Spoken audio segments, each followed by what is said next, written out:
Oh, I forgot about the insane Tucker Carlson guest, apparently. Daryl Cooper may be the best and most honest popular historian in the United States. His latest project is the most forbidden of all, trying to understand World War II. Uh-oh. Now, when I hear that from the likes of Tucker Carlson, uh-oh is the first thing I think of. Because, like, trying to understand World War II is not the most forbidden. So many scholars have covered it. Like, so many scholars. There are entire fields of study dedicated to the Holocaust, for example. So when someone says, ooh, the forbidden truths of World War II, it's like, what are the forbidden truths of World War II? One of the most studied wars. Uh-oh.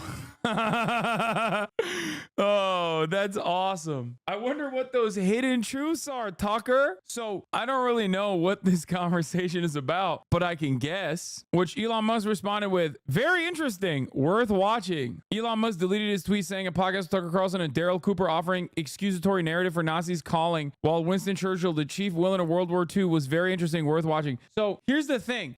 Hate Winston Churchill, and he was straight up a Nazi himself, but for like Indians, right? And also every other brown person. But having said that, I still wouldn't call him the chief villain of World War II. Oh, and the Irish too for Churchill. You're right. Obviously, there was a lot of bad guys who happened to be on the right side of history during World War II. But there was one big bad guy who was just worse than them all. His name, Adolf Hitler. This was Tucker's guess. He's legit just a Nazi. It's insane. Time for a Churchill thread. Let's do this. I know that sounds like hyperbole. Churchill didn't order the most deaths, oversee the most atrocities, or commit the worst crimes. But most of the crimes he could not have been committed if the war had not happened. Is he talking about like the famine? He's not talking about that, right? Like there's no way a guy with an avatar like this gives a shit about like people in Bengal. He must be talking about some other shit. The blockade of Germany. I know that sounds like hyperbole. Churchill didn't order the most deaths, oversee the most atrocities, or commit the worst crimes. Okay. You'll think, but Daryl, everyone knows that the war started after Germany invaded Poland, Austria, Czechoslovakia before that. It could have been prevented if only people had listened to Churchill and had taken a tougher line against Hitler. And you might be right, sort of. Let's rewind the clock to World War I. Churchill's the boss of the British Navy, and in 1915, he implements a hunger blockade of Germany and Austria-Hungary. Over the course of the war, up to 750,000 Germans die of starvation. Immediately context note says Churchill was not responsible for the blockade. Policy was established in Whitehall Conference in 1905. The decision was made by UK Prime Minister, joined by France, Italy. Post-war, Churchill opposed the harsh treatment of Germany. So a lot of people don't understand. Churchill is like not a good guy, just not in the way that this guy is presenting. The blockade, wrote Churchill, treated the whole of Germany as if it were a beleaguered fortress and avowedly sought to starve the whole population, men, women, wounded into submission. That's all you say, but war is hell. Okay, skipping this stuff. In 1920, and Britain is busy pacifying Iraqi tribes, Churchill insists the RAF must proceed with work on gas bombs, especially mustard gas, which would inflict punishment on recalcitrant natives. I am strongly in favor of using poison gas against uncivilized tribes. Churchill authorized the use of tear gas, not mustard gas shells, by army units in Mesopotamia, and then approved their conversion to be dropped from aircraft. No gas weaponry were actually used in Mesopotamia. Okay, now context clues are defending Churchill. Like, this guy who is probably a Nazi, but like so was Churchill. This is the worst kind of like annoying liberal. Twitter is literally a Nazi fest in every direction. I swear to God. Those who are trying to defend Churchill and those who are trying to defend Adolf Hitler. One type of Nazi is obviously worse, but still, what's the general? I forget his name. The one that said we fought the wrong enemy in World War II or whatever. Like there's a lot of guys. Okay. Yeah. Patton. There's a lot of guys who were like, you know, this Hitler guy, he's got some good ideas. Okay. Yeah. I'm fighting him. But honestly, every neo-Nazi on Twitter, no, I'm not talking about like contemporary people. I'm talking about like people who directly were on the right side of history in World War II, but had the wrong opinions regardless. Guy who was surprised Tucker would do this. Didn't expect Tucker Carlson to become an outlet for Nazi apologetics, but here we are. What are you saying? When has Tucker Carlson not done Nazi apologetics? What are these people doing, bro? I mean, that's not even plausible deniability at that point. You're just like dumbass. Like you're openly a stupid person. Anyway, like Hitler, Churchill blamed Jews for communism and revolutions dating back to 1789, describing the Bolsheviks as a band of underworld Jews. No context notes on that one. I wonder why. I wonder why there's no context notes on Churchill's anti-Semitism.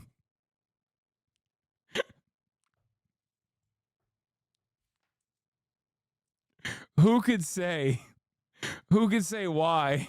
Churchill's public attitude towards Hitler in Germany was openly hostile after 1938. Some have pointed out that he faced bankruptcy and a loss of his family estate when he was bailed out with a gift not a loan by a wealthy Zionist. If there's any direct evidence that Churchill was bought, though, I am not aware of it. What is going on in this thread? Oh, and there are many simpler explanations for his change of heart, given that the war faction of which he was seeking leadership became more prominent and belligerent after Hitler's annexations of Austria and Sudetenland. Also, Churchill had been a booster of Zionism for the last 20 years. Yeah, Churchill also, was Zionism a thing before Israel? Yes. You know who was the #1 advocate for Zionism, even like during and before Theodore Herzl? Christian Zionists, who were also deeply anti-Semitic. Balfour is one of those examples. Lord Balfour. Churchill is another example as well. The only people that Churchill hated more than Jews was, Arabs, Palestinians. So kind of worked out well for a lot of anti-Semitic, ultra-Zionist Christians, didn't it? Send the Jews to the desert, let God sort it out, let them duke it out with the Arab dogs over there, that sort of thing. Kind of not that different from literally Indians too. Churchill hated Indians. How could I forget? And the Irish, of course. He hated a lot of people. I'm just saying he was also anti-Semitic on top of that. Why is his legacy so clean? I don't know. Why is George W. Bush's legacy so clean? He's still alive. He hasn't even died. That's what we do. We love rewriting history and making it seem like, dude, most Americans probably don't even think about the fact that virtually not every single founding father, but a big chunk of our founding fathers were slave owners, dog. Why do you think nobody thinks about that? Like, what do you mean? In an October 6th speech, Hitler said he did not want war. Oh, never mind then. I guess Hitler said he did not want war. So I guess that's it then. Don't look at anything else afterwards. Yeah, but Hitler did not want war with Britain. So this is true. He definitely didn't want war with England. That's not wrong. Hitler tried again, going on the radio to broadcast a call for peace directly to the British people. He would give back parts of Poland that were not majority German. What? And would work. Wait, what? Why is there no context note on that? What the and would work with other powers to reach an acceptable solution to the Jewish problem. He was ignored. Okay, what is going on, dude? Okay, first of all, reach an acceptable solution to the Jewish problem? Dog, if you are writing that out as though, there was a Jewish problem, you're just welcome back Adolf Hitler. Like, what do you mean?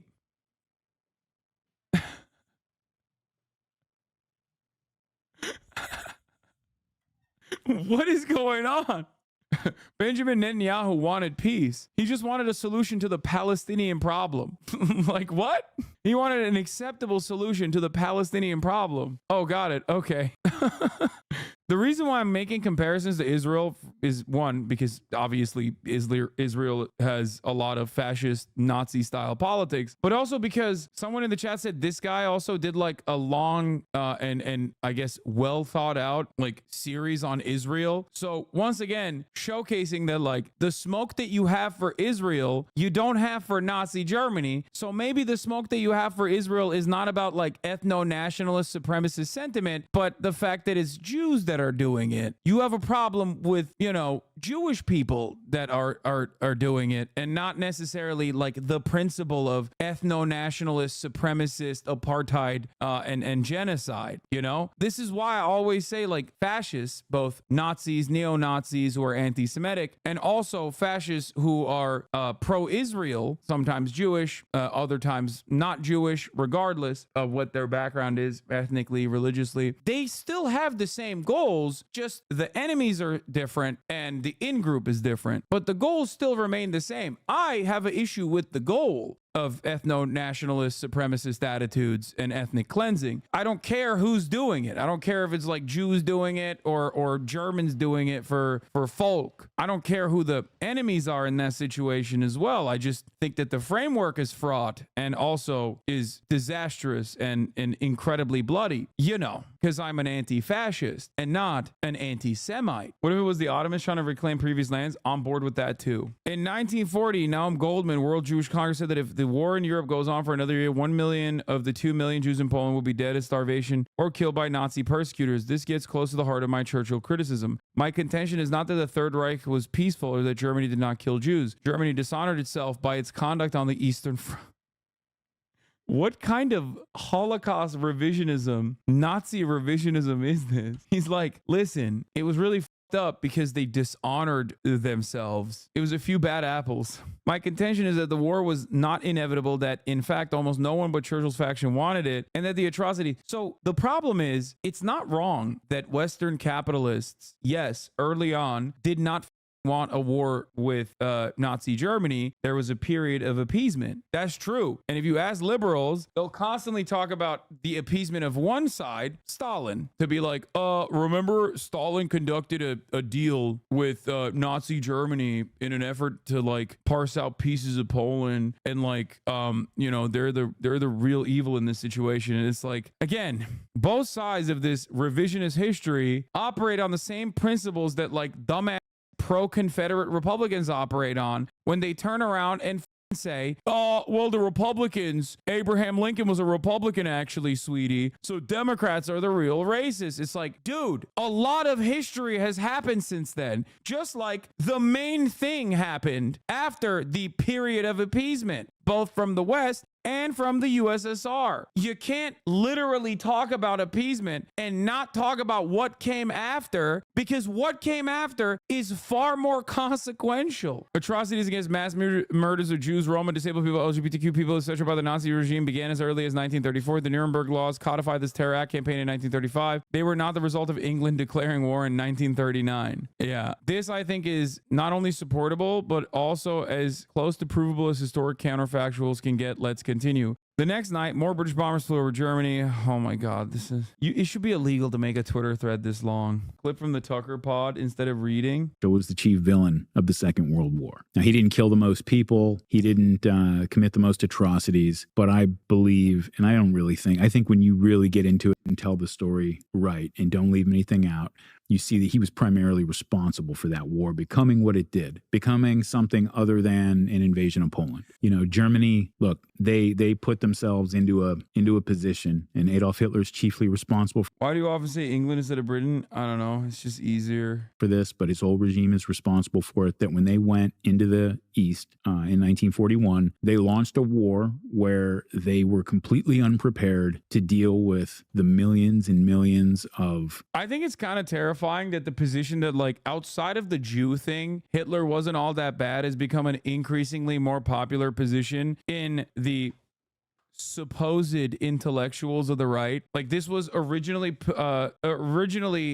talked about by Candace Owens. Hitler wanted to make Germany great, but then he became a globalist. And it's like, what the f are you talking? What Hitler did in Germany was not great. I mean, it is MAGA, like it was MAGA principles. It's just like, you shouldn't probably use that as like a sentiment that you agree with openly. But it is kind of weird how mainstream seemingly this kind of attitude is getting. Prisoners of war, of local political prisoners and so forth, that they were going to have to handle. They went in with no plan for that. And they just threw these people into camps, and millions of people ended up dead there. You know, you have like letters as early as July, August 1941. Okay, the underlying premise here is literally like that Jews were a problem that needed to be dealt with. I don't know if he like understands that he's saying that. I don't know if he understands he's saying that, but it's like they should have not been in the camps to begin with. What the f are you saying? That is an insane thing to say. The first question should be, I'm sorry, what do you mean the Jewish problem? Is your issue with the Holocaust a matter of logistics? Like, that's what your problem is with the Holocaust? Is just that, you know, they didn't plan ahead? That's what it is? What a psychotic thing to say out loud. That's insane. He also just said they ended up dying there as if they weren't tortured, starved, and murdered. Yeah, that too. From commandants of these makeshift camps that they're setting up for these millions of people who are surrendering or people they're rounding up. And so it's 2 months after, a month or two after Barbarossa. Isn't Hitler universally a bad guy and Churchill's UK the good guys? Okay. Neek skit. Our 15-year-old Mormon. Churchill did a lot of stuff that is objectively Hitlerian as well. However, the big bad in World War II is Adolf Hitler, is obviously Japan, is the Axis powers with Mussolini in Italy. That is correct. This does not mean that like Churchill was a, good guy all around. He was not. Okay. Very racist guy, anti-Semitic, but he was pushed to do the right thing in World War II. Now, this guy's issues with Churchill are not the things that I'm talking about. Like, for example, I don't think he gives a single to even present himself as like, I don't know, someone who cares about a ton of Indian people being murdered. Like, he doesn't care about that at all. Like, you could literally just explain, even even if you wanted to like present yourself as like a normal human, you could have just simply said that, you know what I mean? Like as a centrist or something. Anyway, the point is, I see this and I find it to be rather alarming because the original principle was like the double genocide theory, right? Which was Holocaust revisionism by a different name. Like, oh, the USSR also did their genocide and they're communists and they're bad. That's how you open the door to like Holocaust revisionism and also allegiances to fascist ideology. You open the door by saying, well, you know, we're fighting the enemies of fascists. And that's precisely what America did, as a matter of fact. Post-World War II, with the Marshall Plan and with NATO, that's precisely what they did in Western Europe specifically, where they literally were like, who are the greatest killers of communists, trade unionists, and socialists? Oh, those are the fascists that didn't die in World War II. So then, slowly but surely, you build out your allegiances. You create a network of international fascist cells that you never really fully recognize or see as an enemy ever again post-World War II. And then you focus on the real enemy, right? Communism. And that's precisely how liberals have operated. And now we are finally reaching the final chapter of this this weird, well, not weird, but like this important alignment. What is this guy saying? Murat, kapıyı touch. But now we are arriving at like the last stage, the final chapter in this like Holocaust revisionism, where they move past like, well, the socialists were bad too, to just being like, no, the socialists are the only evil. And now they're actually saying the quiet part out loud, where it's like, well, the Nazis weren't bad. That's how it starts. It starts with, well, the socialists or the communists were bad too, to the communists were actually worse. Black Book of Communism. That is the historical text. I'm putting that in air quotes to say that it's like the communists were actually worse. After all, they killed 100 million people, right? And then we move on to the final chapter, which is, well, the Nazis weren't as bad as communists too. Well, the Nazis weren't bad at all. And that's where we're at now. And you saw some examples of this recently before October 7, when the Canadian Parliament literally had an actual like Galicia division, foreign legion for the SS, Ukrainian Nazi get a standing ovation. It's a terrifying prospect because, you know, if you look hard enough and you unmask someone who is an anti-communist, you are inevitably going to find, not surprisingly, a fascist. Like our most pro-Israel media company in Germany, Axel Springer, Hamas are worse than the Nazis. They felt regret in their murder. Yeah. And then retweeting Elon's anti-Semitic bullshit in the same breath. Yeah, no, that's saying Hamas are worse than the Nazis. They felt regret in their murder is just Nazi apologia. That's it. I don't do the inverse of that either. I don't say like, oh, Israelis are worse than the Nazis either. I don't say that either. Some people do. I don't like that either because I think that that is a gross thing to say. I work at a Holocaust museum and you couldn't believe the number of motherfuckers like this coming in and unknowingly defending Hitler because history revisionism and a failure to understand basic geopolitical analysis is always the, well, I heard that wasn't actually true people. How the f are you a Holocaust denier or revisionist and you go to the Holocaust museum? What the f? That's kind of funny. Marjorie Taylor Greene. They're like, oh, I'm here to learn about this fake thing that didn't happen. What the f? Doing their own research. Jesus Christ. It was launched. And they're writing back to the high command in Berlin saying, we can't feed these people. We don't have the food to feed these people. And one of them actually says, rather than wait for them all to slowly starve this winter, wouldn't it be more humane to just finish them off quickly now? Oh, the final solution was the humane one. I didn't even see he got more unhinged. After Barbarossa was launched. And they're writing back to the high command in Berlin saying, we can't feed these people. We don't have the food to feed these people. And one of them actually says, rather than wait for them all to slowly starve this winter, wouldn't it be more humane to just finish them off quickly now? I think you should go to jail. Like, I don't know. for any reason. Maybe that, maybe some other reason. That's crazy. He's talking about the Holocaust. He said the humane thing to do once you have enslaved 12 million people, 6 million Jews, like once you've enslaved them and trapped them in the concentration camps and you're slowly torturing them to death, the more humane thing to do is, instead of feeding them, is to just kill them all, like a mercy killing. That's wild. So once again, I have a different solution, which is called not putting Jews into concentration camps. I know, guys, crazy idea. A crazy idea. I know. Radical idea. Don't do that.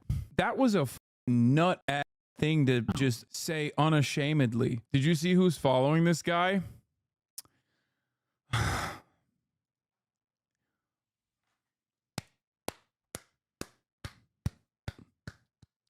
My goat. My goat, dude. Jedediah strikes again. Of course, dude. Common JDW, boys. W's in the chat. If there is an esoteric Nazi out there, JD Vance is in the DMs, starving. I love that it's also both the press office and his own personal private account. He was like, I don't want to miss this on either of my timelines. What next will he say about the Jewish problem and the solution to the Jewish problem, the final one? Elon Musk responds to this Nazi and community knows for the win again. Yeah, this is bullshit, for the record, because he literally tweeted the interview and gave it massive prominence and said, interesting. And only after everyone was like, dude, what are you doing? This guy is a literal neo-Nazi, you absolute dingus. He was like, oh, community notes owned him. Yeah, Elon deleted this post and is frantically trying to hide the fact that a few hours ago he believed all the pro-Hitler Nazi bullshit Daryl Cooper was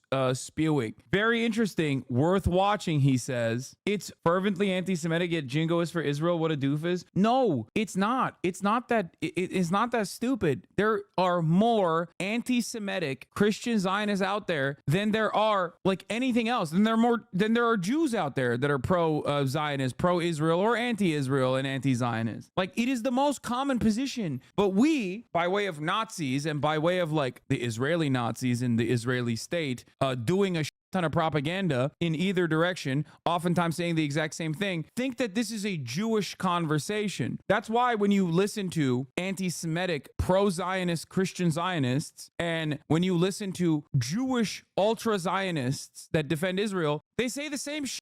They say the identical thing. They literally say Israel and all of its bloodshed is good, and it has to happen, and it represents the interests of all Jews. Look, they put themselves into a position, and Adolf Hitler is chiefly responsible for this, but his whole regime is responsible for it, that when they went into the East in 1941, they launched a war where they were completely unprepared to deal with the millions and millions of prisoners of war, of local political prisoners, and so forth, that they were going to have to handle. They went in with no plan for that, and they just threw these people into camps, and millions of people ended up dead there. You know, you have just magically, they were seemingly put into camps and they just ended up dead. Who knows how? Who could say how? Anyway, this guy's a real psycho, the Daryl guy. I'm glad that we got to see this side of the world, which is a side that I'm not privy to, specifically because I'm no longer on Twitter as much as I used to, unless I'm directly on stream looking at on Twitter. But you know, it's simple. Churchill was a bad guy. True. Churchill was the bad guy. Red flag is correct.